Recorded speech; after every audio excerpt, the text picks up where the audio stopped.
Boker Tov les Koulam, bonjour à toutes et à tous. Nous sommes aujourd'hui le 40e jour du Homer, le mardi Yom Shlishi, de la Parashat Bamidbar, Chafé Iyar 25 Iyar 5786, et je suis infiniment heureux de vous retrouver pour partager avec vous le Chitat du jour.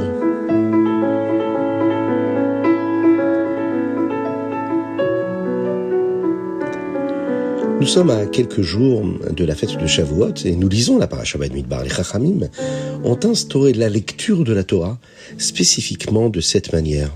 À l'origine, les sages voulaient que la Parashat Bechukotai soit lue avant Shavuot. En effet, Bechukotai contient la Tochacha, les réprimandes, qui avertit les Juifs de ce qui arrive s'ils ne respectent pas les mitzvot. Que Dieu nous en préserve. Et puisque nous sommes sur le point de recevoir la Torah à Shavuot, nous devons d'abord savoir ce qu'Hachem attend de nous et les conséquences si nous ne faisons pas ce que nous devons faire. Cependant, comme la Tochacha peut sembler triste et effrayante, les Chachamim n'ont pas voulu qu'elle soit lue juste avant Shavuot, et c'est pourquoi ils ont fait en sorte que la Parashat Bamidbar vienne toujours s'interposer avant le don de la Torah. Le Rabbi nous montre dans une de ses sirotes que la Parashat Bamidbar possède également un lien spécial avec Shavuot. Au début de Bamidbar, Moshe Rabbeinu compte les Juifs.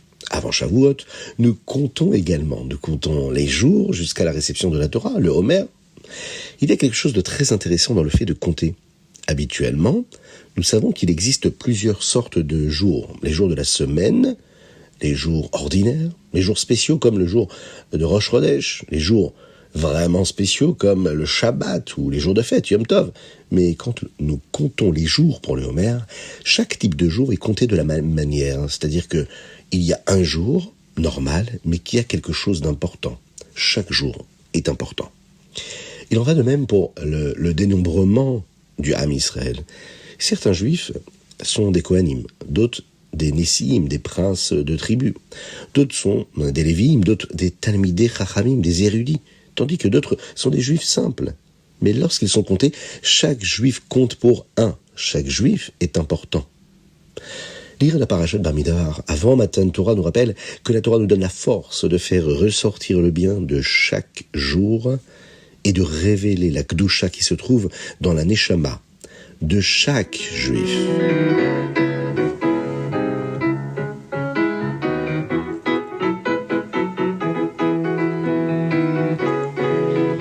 Notre Chitat aujourd'hui est dédicacé à tous ces enfants qui écoutent le Chitat et qui étudient le Chitat à l'école. Un grand coucou à vous, que Dieu vous bénisse et qu'il vous donne beaucoup de force et de courage. Et merci pour votre attention si particulière. Soyez bénis.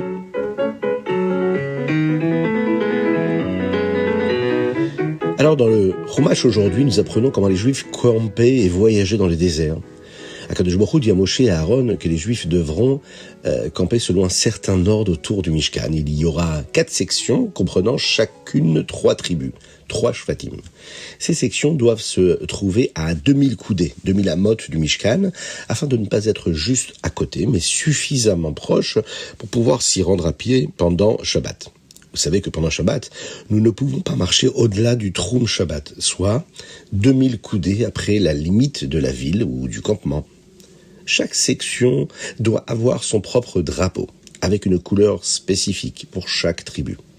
Les couleurs correspondent aux pierres précieuses que chaque tribu possède sur le Choshen, le pectoral du Kohen Gadol.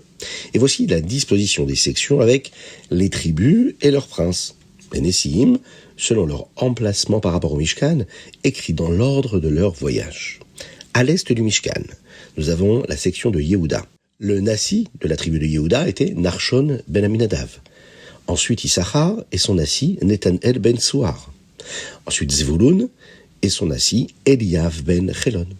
Au sud du Mishkan, il y avait la section de Réhouven. Le Nassi de Réhouven était Elitzur ben Shedeur, Shimon, Shlumiel ben Surishadai.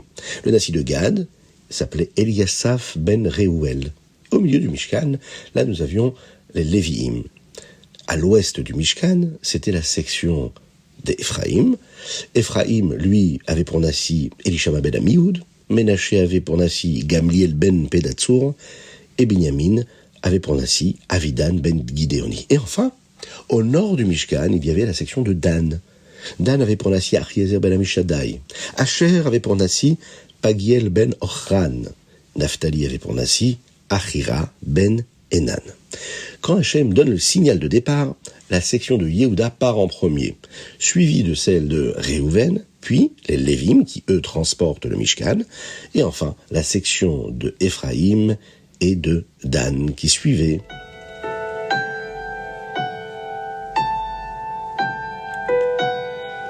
Teilim, aujourd'hui nous sommes le jour 25, Chaf Iyar, et vous le savez, nous lisons dans ces moments-là le Kuf Yutet, la première partie du grand Teilim, le 119. Et l'un des versets de ce chapitre dit comme ceci.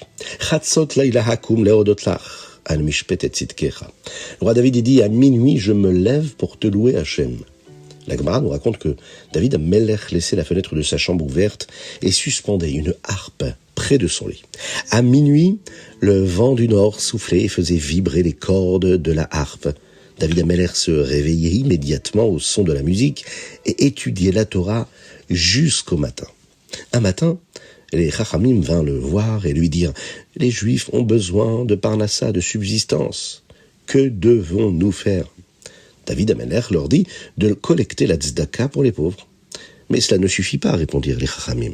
Nous ne pouvons pas collecter assez de tzedaka pour subvenir aux besoins de tous les pauvres. » David Ameller répondit alors partez combattre nos ennemis qui veulent nous attaquer, et vous pourrez prendre leur butin pour aider les pauvres. » Aussitôt, les Juifs consultèrent le Sanhédrin et le Kohen Gadol pour savoir s'ils étaient autorisés à combattre. Le rabbi Rachab, le rabbi Shalom Dovber, a un jour passé toute la nuit au Farbrengen au sujet de cette Gemara.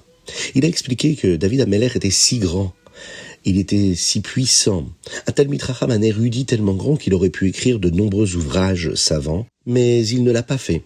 Il a seulement écrit un petit livre, le Teilim. Le Teilim qui réchauffe nos cœurs et nous aide à nous sentir proches de Dieu. Le Teilim qui nous accompagne depuis tant et tant d'années. David Ameller était le leader des Juifs. Il comprenait leurs besoins. Il savait qu'ils auraient besoin d'un livre pour les aider dans les moments difficiles, comme lorsqu'ils combattent leurs ennemis. Et aujourd'hui encore, nous utilisons les Teilim pour nous aider face à nos défis. Nous voyons la même chose avec notre rabbi. Bien sûr, le rabbi aurait pu écrire un commentaire incroyable sur toute la Gemara, mais il a choisi de faire des Farbrengen avec nous, pour nous apprendre à être proches d'Hachem, à accomplir notre mission, notre shlichut, à chacune et chacun dans le monde.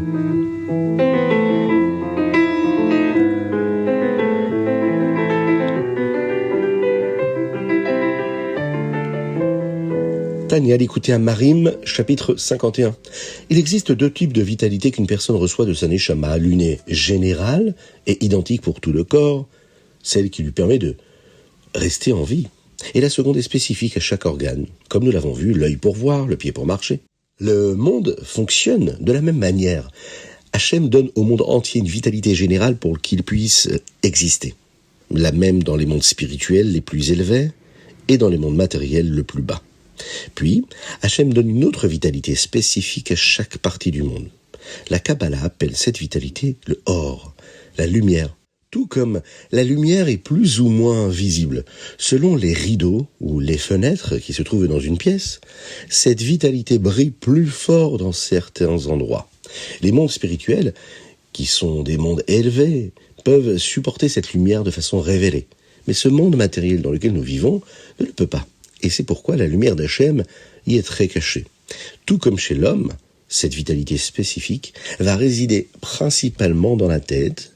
Pour le monde, cette vitalité qui provient de la Shrina résidait principalement dans le Beth Amikdash lorsqu'il était construit.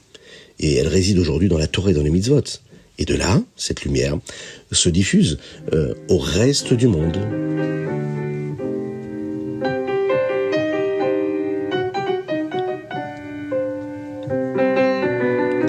Ayom Yom 25 Iyar. Aujourd'hui, nous sommes le 40e jour du Homer. Le Admor HaZaken a dit ce discours, ce Mahamar à Liozna en 5555.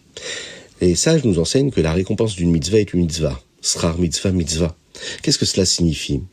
La meilleure récompense d'une mitzvah est qu'elle nous connecte à l'essence, au Etzem d'Hachem. Nous pourrons voir cette récompense quand Mashiach viendra.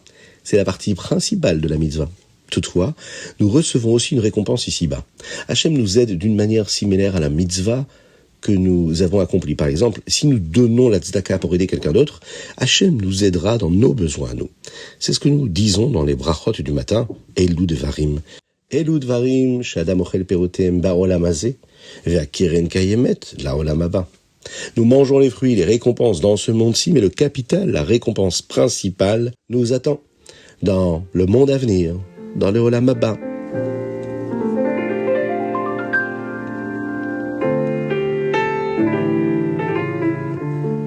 Rambam Ilchot Ma'achalot Asurot.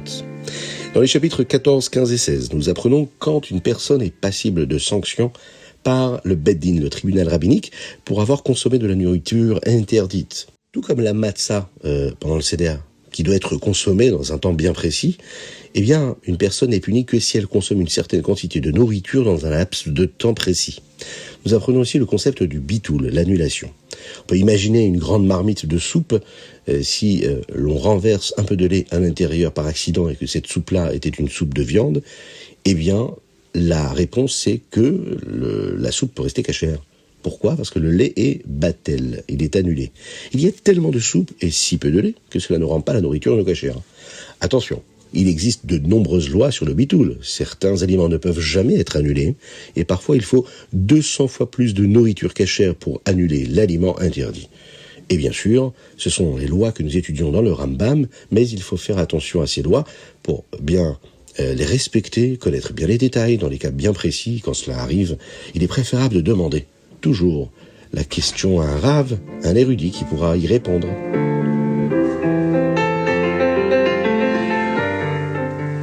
C'était le Chitat du jour. Je vous invite à le partager avec le plus grand nombre. On pense très très fort à Israël Ben Sultana et Avraham Nissim Ben Sultana pour des refoua chez les ma. Qu'Akadosh Baruch Hu vous bénisse et qu'il vous protège, qu'il inonde votre existence de bonté, de grâce et de miséricorde, de réussite matérielle et spirituelle, de joie véritable. Avec la venue de Mashiach Tzidkenu Bekarov, Mamash.